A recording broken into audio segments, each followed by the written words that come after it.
বৃন্দাবনের পথে আমি হরি বলবো বাঁকা মদন হেরবো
নরোত্তম কোন একটি গ্রামে অচৈতন্য হয়ে পড়ে গেল।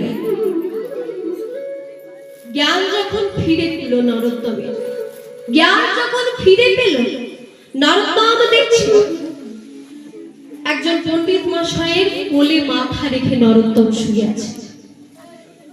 নরোত্তম বলছে, ঠাকুর মশাই আপনি কে?